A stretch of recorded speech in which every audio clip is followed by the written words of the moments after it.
We are live at 11:05. So here we are. It may be 11:04. It's actually a little bit early, and we almost forgot about you today. So we rush, put some stuff together. I'm BC. This is Spirit Cars. We are a company that builds. There's Josh. He's ahead of the game. He's right on it. So Josh, the voice of Spirit Cars, behind the camera there. And we've been talking about a little bit about fiberglass, and somebody asked about a C-cab earlier this week, so we were working on one, so I figured we'd talk on that. We've moved it ahead a little bit. It's been a rush day, so I prepared to do this about 3 minutes ago, and so we pushed a few things in line here, and so we're going to talk about the C-cab a little bit more. If you watched 2 days ago, we just showed, here's the body, and we talked about how flimsy it was without an insert in there, like a box with open ends. So what we've done so far, and you can see over here, we got another C-cab going. So here's the C-cab in the mold. I don't know how good you can get over here. We don't have good reception back here, but there's one in the mold. It's got to be taken out of the mold. We still got to put the floor in it. This is actually an insert for it on the mold. So there's one built. Different part seats and that. But so we went ahead. We got the floor in this. We've got the trans tunnel already in it. If you go around that side, maybe you can see what's going on. Now this insert has been bonded in. We've got wood here, and we've got a bonding material. Do we sell that bonding material? I'm not supposed to ship it. We're not supposed to? Man, that's too bad. So call Josh. We don't sell that bonding material, but it's great stuff. We could be able to figure out how to get it to you somehow if you need it. It's kind of like a Bondo. It mixes up. You got to have it. You can see the difference. This is like probably a Duraglass or something, or maybe it changes that color. I don't know what they used under here, but this is the bonding material we use. You mix it up, and you have about 15 minutes to work with it. It mixes up with a polyester, it's a polyester base, but it's a methyl ethyl ketone peroxide activator, just like fiberglass would be. And it gives you, like I said, 15 minutes of work time. So, and it sticks really well. It comes out of the boating industry. It's like we're putting transoms and stuff in. So we've got wood bonded behind here, and wood bonded up here, and we've bonded the insert into it. You can see we've kind of screwed it to the floor, but the screws are just there temporary to get it down tight. We'll pull them screws out. It's bonded up here. Takes a lot of, there is no, I could push and pry and maybe get a 1/4, 3/8 of an inch if I really put some effort into it. Why don't you go into the back here.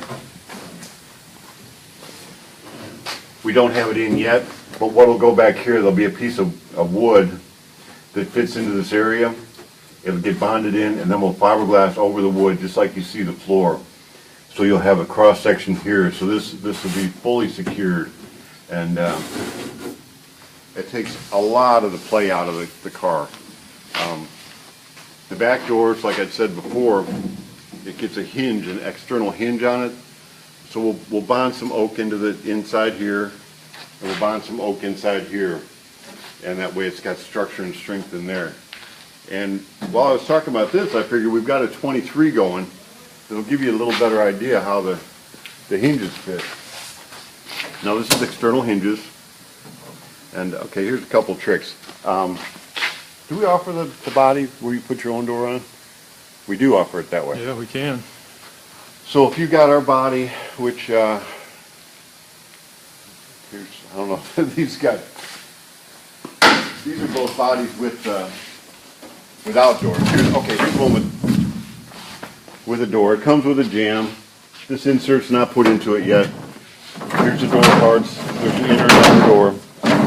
So you come like that. So say you got the kit without the door, and it takes a little bit. You got to put the insert in. We put this insert in much the same way we did on the other one, on the C-cab I just showed you. We did a little body work around the top of it on the seam. So we've got the seam nice. It's all slick here. Cleaned up this area. So we cleaned up where the hinges go on the door. Now, what this is a little spacer. If we take and leave it, if you shoot straight down, that leaves the two ends of the hinges parallel. Otherwise, you'd have the one all the way back. So we just got it like that to Well, you can see on this one, see how it goes all the way back without that piece in there. So we want to keep them parallel.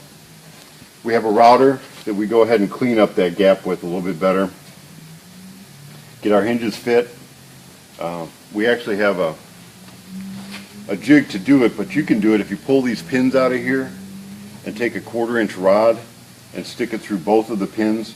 It's very important that these two pins are aligned with each other. If they're not, the door is going to bind. Also, you can see the bottom hinge is out a little bit farther than the top hinge. What will happen if we put it, if you look at the side of the body angles in a little bit. And if you look from the front here, what I've got is as close to 90 as I can get to the floor. That way when your door opens, your door doesn't swing down. Because if I'd have put the hinge all the way up in here, you'd open that door and that door would swing down into the ground. And it would want to just plain swing open. Sometimes on some of the other cars, the 34s and the Model A, I can't think offhand which is the worst, but you've got to kind of compromise a little bit, and the doors do swing down a little bit because you don't want your bottom hinge sticking out way out here just to compensate, with your top one being enclosed. But something to be aware of, these have got to be parallel, lined up with each other. You can do that with a 1/4 inch rod. These will push out of here. Go ahead, router it, get it all fit, and get your hinges fitting first. On the 23, the door itself is going to be the skin with the jamb on it. On the 27, you've got an inner door with the jamb on it, and you've got to glue the outer skin onto it. We take and we put a piece of oak, bed it into here, so when we slot it here for the hinges, it screws into the oak. Once it's already on, and you can see that on this side, the door's already been put on. Swings nice. What we'll do is we'll take, and we use a bear claw latch. We'll fit the bear claw latch in here, put the striker in, have it latched, make sure it's lined up. We can actually twist this a little bit. You can kind of see, it's not a lot, but make sure that it lines up on the car through the whole jamb. And what you can do, you can fit it once you get that on there, and then we put wood all the way around the rest of it. Once that wood's in and it sets, it holds the door, takes any twist out of it. You can kind of see from this side it fits pretty good. It may need to go in just a touch on the bottom. Then at that point we're going to have a latch that's got, just pull it up and it'll undo the bear claw. We weld a 1/4 inch bolt into the hole on it and it comes through. Works really well. Since you're going to have wood around the whole outside of it, take a flat panel, bond it onto there, and ta-da, it's all done.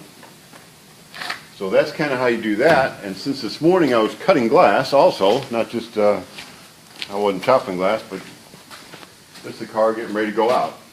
So I figured I'd just line up a bunch of things and show you what this is happening. This is like stuff we're doing right now and got to get out. So this is the car going. It's a 3031 Model A. Hold on one second. Somebody's yelling. We got people yelling.